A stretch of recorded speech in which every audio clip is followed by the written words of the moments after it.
దేవుడికి మేము కలుగుతాక చేతులతో ఒకసారి దేవుడికి వస్తున్నా చెప్పలు కూడా సార్ దేవుడు ఇది నిజం అనుకున్నాడు. ఇప్పుడు లోతు కోసం అబ్రహాం ఏం చేస్తాడు? ప్రభా పట్టణంలో 50 మంది ఉంటే కాపాడతావా అన్నాడు. కాపాడతా అన్నాడు. ఒక 5 తగ్గితే కాపాడతావా? 45 మంది ఉన్నా కాపాడతాను, 40 మంది ఉన్నా కాపాడతాను, 30 మంది ఉన్నా కాపాడతాను, 20 మంది ఉన్నా కాపాడతాను, 10 మంది ఉన్నా కాపాడతాను, 10 మంది ఉన్నా కాపాడతాను అన్నాడు. ఒక్కన మాట అలాగే తర్వాత 10 మంది ఉన్నాడు. ఇప్పుడు ఒక్కడే కాపాడాలంటే ఎవరున్నారు? లోతున్నాడు కదా. లోతు నీతిమంతుడు రాయబడింది కదా. 10 మందితో ఆపేయాడు. అంటే అబ్రహాం ఏమనుకున్నాడంటే లోతున్నాడు, లోతు భార్య ఉంది, లోతు ఇద్దరు కూతురు ఉన్నారు, అన్ని కూడా చూసాడు. వాళ్ళు కూడా కొంచెం ఎంతో కొంత నమ్ముకోకుండా ఉంటారు, ఎంతో కొంత నీతి కంట బతకంట యాడో. తర్వాత కుమారులు ఉన్నారు, కోడలు ఉన్నారు, వీళ్ళందరూ నీతిగా బతుకుతారంటే అందరూ నీతి తప్పిపోయారు. దేవుడిని నమ్ముకున్నా కొంతమందికి నీతి ఉండదు.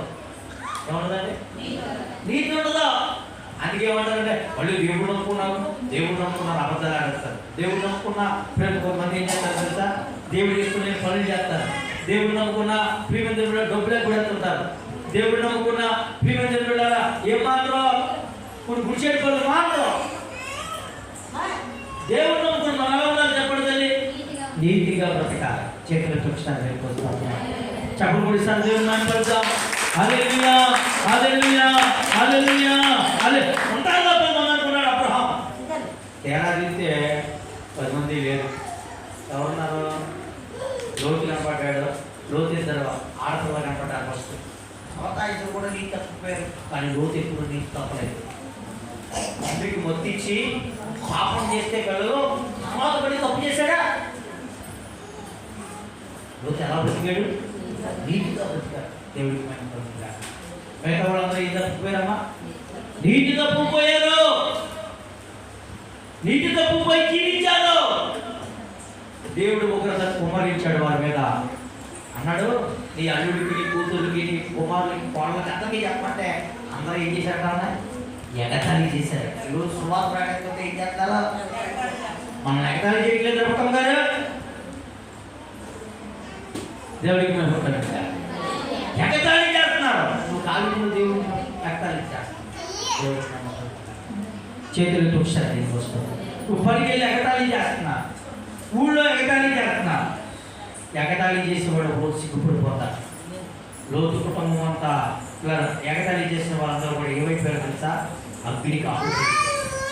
దేవుడు ఒకరి నుంచి లోతుని తప్పించడానికి గల కారణం అబ్రహాము దేవుడి దగ్గర చేసిన విజ్ఞాపన. నీవు చేసే ప్రార్థన బట్టే ఈరోజు అనేక మంది రక్షణ పడాలి. అవును చేసిన ప్రార్థన బట్టి మనం రక్షణ. అంతే కదా? విజ్ఞాపన లేకపోతే ఏం చెప్పడం? రక్షణ. అమ్మా ఒక మాట చెప్తాను. నువ్వు చేసే ప్రార్థన నీ బిడ్డల నిమిత్తం, నీ కుటుంబం నిమిత్తం. తర్వాత కాదు, మనమన్నా పోతాం కానీ ఏ పోదు? ప్రార్థన పోదు. ప్రియమిత్రులారా, విజ్ఞాపన దేవుడు ఆలకిస్తారా? ఈ బిడ్డలను దేవుడి మందిరాన్ని తీసుకెళ్తుంటే తమిళలో తగిలి ఇది కదా. ఒకసారి నోరు తీసింది, నొక్కేస్తుంది, నట్లేకుంటే నాకు ఎక్కడిపోయింది సభ్యులు. ఏం చేస్తాం? దేవుడి మందిరానికి వెళ్ళి వాళ్ళ కోసం విజ్ఞాపన చేస్తాం, పంపిస్తాం. పాస్టర్ గారికి తిట్టింది. పాస్టర్ గారు ఏం చేశారట? ఇటుకలు తీసుకోవడానికి స్థలం ఇస్తే సభ్యుల్లో ఇచ్చేది ఒక మాట అమ్మేదట. అన్ని రోజులు ఆలోచిస్తారు కదా దేవుడి బిడ్డలు చెప్పుకోవడానికి. ఒక మాట అర్థం చేసుకోవడం అర్థం మాకేలా గొడవ. దేవుడికి మేము కలుగుతాం. హల్లెలూయా. అది పాటగారి దేవుడి మీద కోపం వచ్చేసింది. దేవుడి మీద కోపం వచ్చేసింది. కోపం వస్తే ఇప్పుడు నన్ను కూడా తగ్గింది. ప్రార్థన చేసే దేవుడు ఏం చేశారు చెప్పండి? ఏ నోరైతే గుడికి తీసుకెళ్తానని తిట్టిందో అదే నోరు ద్వారా రాజులు కూడా గుడికి కళ్ళు ఆపైన అక్కడికి ఇస్తామనేది గుడికి తీసుకెళ్ళాం. ఈ పూర్వం గుడి వచ్చిన అందరూనే ఎంటనేది ఈ జైలు దాటలాగా ఆగంటే కళ్ళలాగా నేను ఒక నన్ను తీసుకెళ్ళండి అని విజ్ఞాపన ప్రార్థన ఆ బిడ్డను రక్షించి. నేను చాలాసార్లు చెప్పేస్తున్నాను. ఊళ్ళో ఒక ఆమె భర్త పాము తీరు మంత్రం వేసేవాడు. ఆ మంత్రాలు పిలిచిన బట్టి దేవుడు నమ్ముకునేవాడు వాటిని విడిచిపెట్టాలి. ఎందుకంటే దేవుడు పెట్టే చోటుకి దానికే కుదరదు. విడిచిపెట్టేవాడు కాదు. అయితే ఆవిడ దేవుడు చెప్పాడు, మరి భర్త వాటన్నిటిని విడిచిపెట్టకపోతే ఉల్లిపోయిన కుక్కడు చూపించేలా ఉంటాడు అన్నాడు. అంతే, భర్త వారం వచ్చి తిండి మానేసి ఉపవాసాలతో దేవుడు ప్రార్థన చేస్తున్నాడు. దేవుడు ప్రార్థన చేస్తే ఆ భర్తకే చిన్న ఉల్లెట్టి దేవుడిలోకి తీసుకొచ్చాడు. మొత్తం మానేశాడు. నిజంగా చెప్తున్నాను, మొత్తం మానేశాడు. ఎక్కువ ప్రార్థన చేసుకుంటాడు. ఏమండి 60 సంవత్సరాలు దాటి ఉంటాయి బహుశా, కానీ మన పారాసిస్తో వచ్చిన దేవుడు అతన్ని కాపాడాడు. ఇప్పుడు కరెక్ట్గా సూపర్ పారాసిస్తో వచ్చినోడికి నరాల బలహీనంగా ఉంటాయి కాబట్టి ఆపరేషన్ చేయాలి, కానీ అతనికి ఆపరేషన్ చేశాడు. పనులు కూడా బాగా దేవుడికి చూడండి, ఆమె విజ్ఞాపన భర్త దర్శించకుండా కాపాడింది. దేవుడికి లోతు రక్షింపబడ్డానికి కారణం అబ్రహాము విజ్ఞాపన. దేవుడి కుటుంబం కోసం విజ్ఞాపన చేస్తున్నావాలి.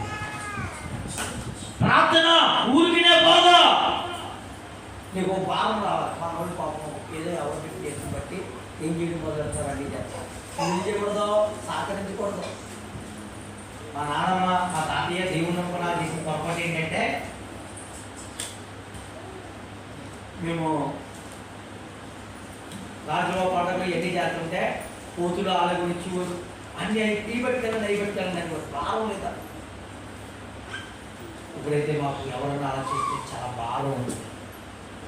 మా బయట ఎవరికిస్తున్న భారం నీ ఇంట్లో కూడా నీతో ఉండాలి సార్, ఎవరు చేసుకుంటే చేసుకుంటా మొదలే కాదు. భారం లేకుండా బతుకుతూనే ఉన్నాం. విజ్ఞాపన చేయి, కన్నీరు కాచు. ఆత్మను నాతోడు వెళ్ళకుండా నువ్వు కాపాడుతావు. దేవుడికి భయపడుతున్నాను.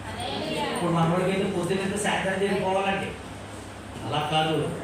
విజ్ఞాపన డిఎల్ఏ 5 స్నేహితుల కోసం ప్రార్థన చేశాడు. 3 బతుకుండగానే రక్షణ పొందారు. మిగతా చచ్చిపోయే టైంలో సమాధిలోకి వచ్చి రక్షణ పొందాడు. 5వ ప్రీమియం బిడ్డరా చనిపోయిన తర్వాత స్మారక కోటం జరిగిన 6 రక్షణ పొందాడు. కానీ డిఎల్ గుడి చచ్చిపోయిన డిఎల్ గుడి ప్రార్థన చచ్చిపోయిందా? గమనించు, నువ్వు నీ ప్రాంతం కోసం వేడు, నీ ప్రజల కోసం వేడు, నీ బంధువుల కోసం వేడు. వాళ్ళు ఇచ్చిన కానీ వెళ్ళకుండా విజ్ఞాపన చేయి. ఒకరి నుంచి వాళ్ళు తప్పించబడతారు.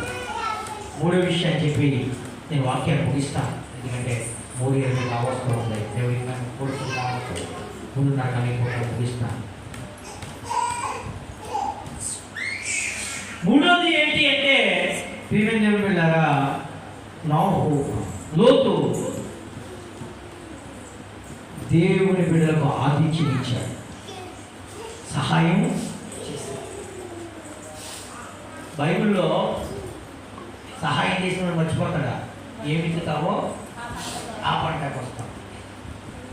10వ వచనంలో ఏప్రిల్ రాసిన పత్రిక 6వ అధ్యాయం 10వ వచనంలో దేవునికి ధర్మకార్యము చేయ మరొకడి ఆదిత్యములు ధర్మకార్యము చేయ మరొకడి అని ఏప్రిల్ రాసిన పత్రిక 12వ అధ్యాయంలో రాయబడింది. కానీ దాన్ని దేవుడికి ఇష్టమై ఉందని రాయబడింది. 6వ అధ్యాయం 10వ వచనంలో ఉపచారం దేవుడి నామాన్ని బట్టి చూపిన ప్రేమను మర్చిపోవడానికి దేవుడు అన్యాయస్తుడు కాదు. ఉపచారం నీతిమంతులకు పిల్లలను చేసే పరిచయం మర్చిపోవడానికి దేవుడు అన్యాయస్తుడు కాదు. దేవుడు తప్పకుండా నీకు ఏమిస్తాడు? ప్రతిఫలం ఇస్తాడు. ఏమిస్తాడమ్మా?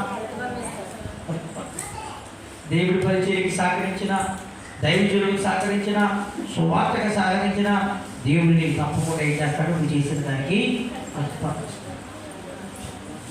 మన పాస్టర్ గారు చూపించారు, ప్రభుత్వాల గారు బాగా గుర్తుపెట్టిపోయింది వాక్యం. పిలిపిలికి రాసిన పత్రిక 4వ అధ్యాయం 3వ వచనం. దైవజనులకు సహకరించారట, వాళ్ళ గొప్పగా చెప్తున్నారు దైవజనుడు పేతురు గారు, పౌలు గారు. ఆ సహకారం పేరు ఎక్కడ రాయమని చెప్పాడు?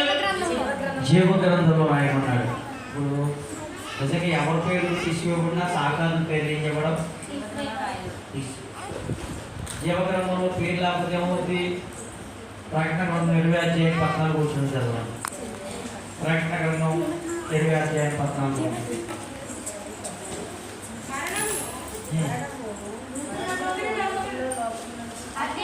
20వ అధ్యాయం 14 వచనం. మరణం మృతుల లోకములో నుండి